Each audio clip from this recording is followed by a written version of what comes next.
So please welcome this week's special guest, John.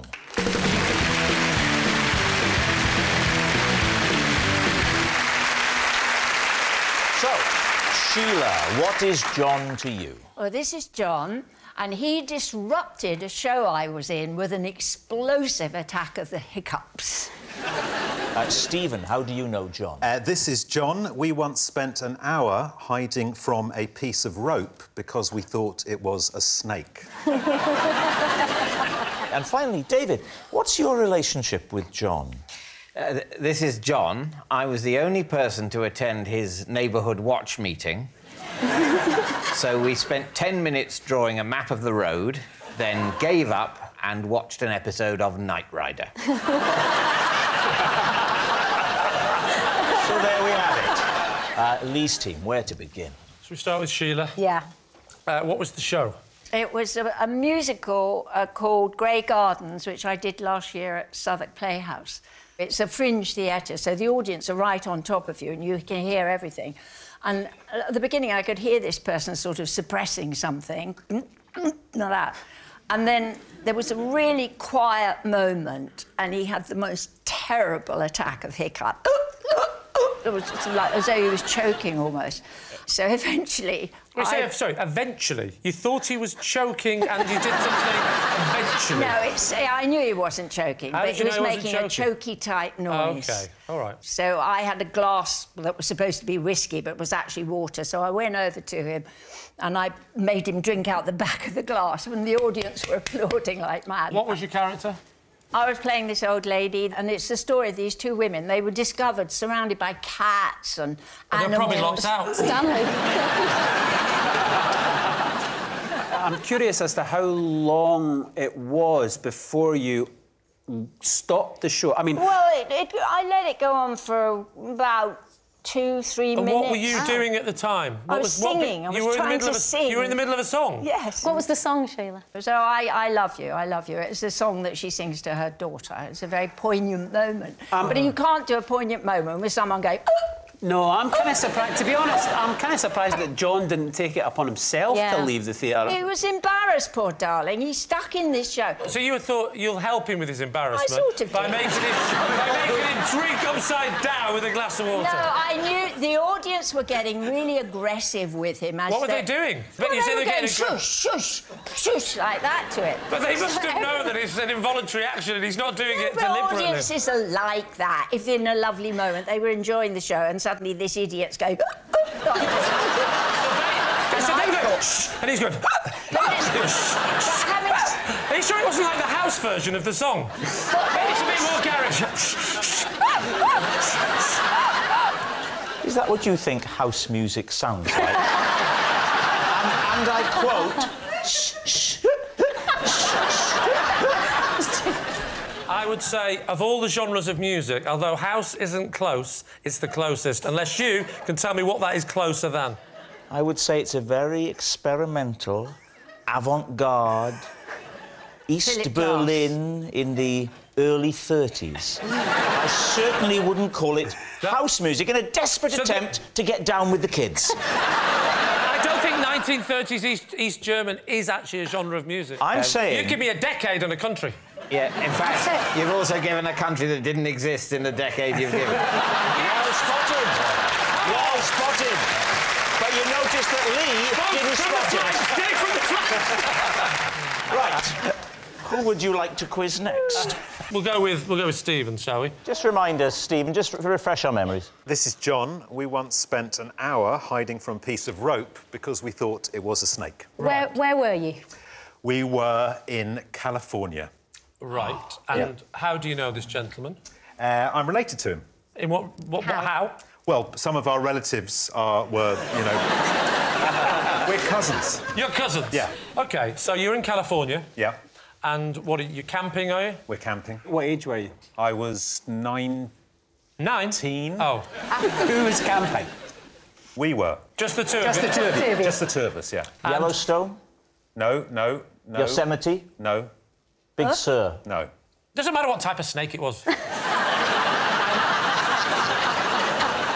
who spotted it first? We're in a tent, and I wake up, and we're in the woods, And it's California. Are you not a campsite, then? You're just going not wild? Not on a campsite, no. OK. And I see a snake on the roof of the tent. So you saw the shadow, the silhouette? We saw a shadow of a snake. So I say to him, I think there's a snake. He says, I think there is. Yeah. But it wasn't moving. But we watched it because we thought maybe it was asleep.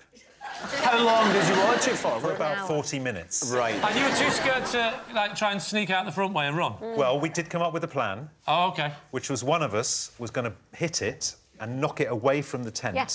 And then it would fly away and then we'd dash out the tent. Hit it with your bare hand? I think it was a pillow, actually. You took pillows camping? Don't you? So one of us hit it. Yeah, with the pillow? And the snake flew up in the air and then landed right back down on top of the tent. When it's settled and it was still again, you now know it's definitely not a live snake. No, we think it may have been stunned.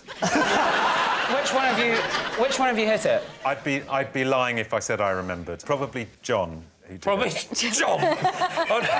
Probably John. I mean, well, it's not easy. It's not easy to remember blood relatives, is it?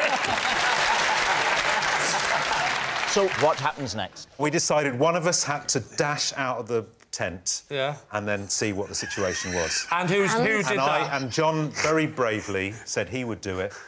So quietly we got out of our sleeping bags and to get him a quick exit, I helped open the flap and he jumped out. And then he turned around and he went, "You won't believe this. It's a rope." OK. Mark, you seem to find a potentially life-threatening situation rather amusing.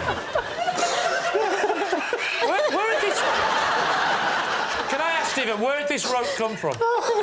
It was on the tent. It was just a rope on the tent. Ropes on tents are really thin. They're not like... Very thin They've not got snake. the girth of a snake. It wasn't a snake like that. No, it was a piece of rope like that. How could you think that? The most you can think of is a worm. Yeah, but also, you've got to remember... There's a worm! Quick, get my pillow! It's also early morning, so the sun is just coming up, casting Snakes a are long lot thinner shadow. in the morning, aren't they? It was early morning, they fatten up during the day. That's a little thin bit of rope. That's nothing like a snake. Unless you'd have said the shadow had somehow made it look That's what I'm bigger. saying. It's early You didn't morning. say that. It's early morning. The sun is low. I said that. He did say that, Made it although... look, I don't... I mean... Sometimes Lee doesn't totally listen to everything other people say. It is true. That is a fair point.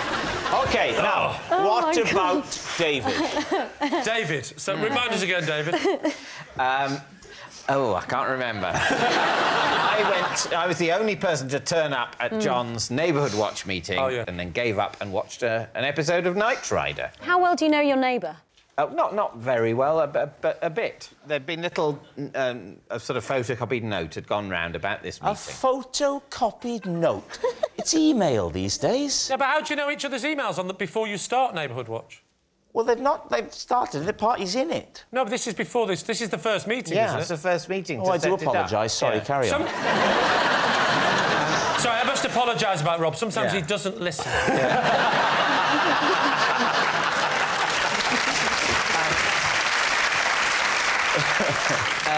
And anyway, so between me and my wife, we decided that one of us should go. And we thought that, And she thought it should be you.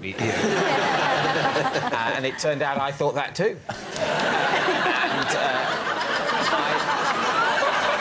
And you started off by drawing a map. And then, well, Map of the streets. Why were you drawing a map of the street? just because John wanted to explain the area he thought this neighbourhood watch group should cover. How many houses away do you live from him? He's, I think, next door but 4. Next door but 4. So let's say 5 houses away. Because that's a very weird way to describe. I've never heard anyone say he lives next door but 4. It just somehow doesn't work. Next door but 1 is the limit to how much you can use. You can't just keep adding numbers on. Go for it. I'm going for it. I'm going next door but 40,000. That's where the Queen lives. Was Knight Rider on telly or did he have it on a DVD? He had it on a DVD. So I'm a massive fan of Knight Rider. I've got all of them. Which one was this? Which what? Which episode? You know what? You understand the question. I don't remember the title of the episode. No, but what happened in the episode? I'd be interested to hear this. Michael Knight. Settle down, because this will be very interesting.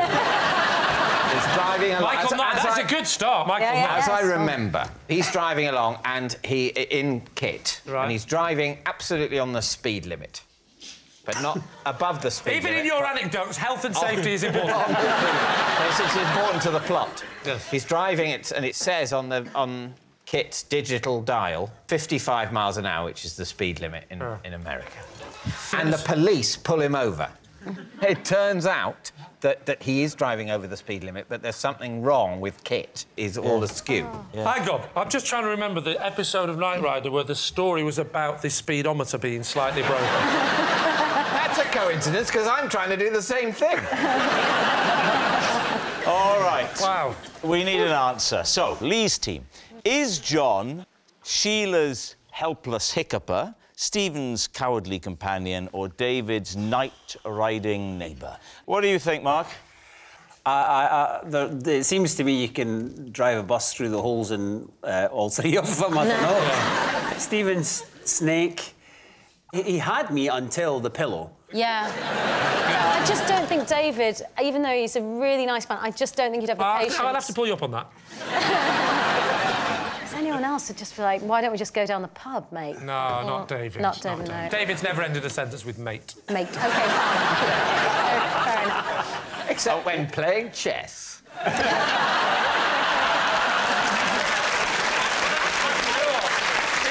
for you, David, that was quite middle class. Yes, fair enough, you've won, mate. And what about Sheila, the fringe theatre with the hiccups? If I had the hiccups for 2 or 3 minutes, I would leave. Yeah. It's very difficult in those sort of theatres to get out. Yeah. They were trapped. They were trapped. But that's a fire and safety nightmare. I'm just... Right, who's it going to be? I think it's Sheila. What do you think, Mark? David. Do you think it's David? I mean, I think it's Stephen. Lee Mack, make a decision. Be a captain. Right, my decision is definite and it's clear, and I'm not going back on it. Anita, you are deciding. Oh, God. I originally thought Sheila, but I'm going to go with Stephen. You're going to go with Stephen? Yeah. Stephen. What are you doing, think? Mark? Stephen! Stephen. We're going to say Stephen. You're all saying it's Stephen. I don't know why. John, would you please reveal your true identity? I'm John, and Stephen and I hid from a police around.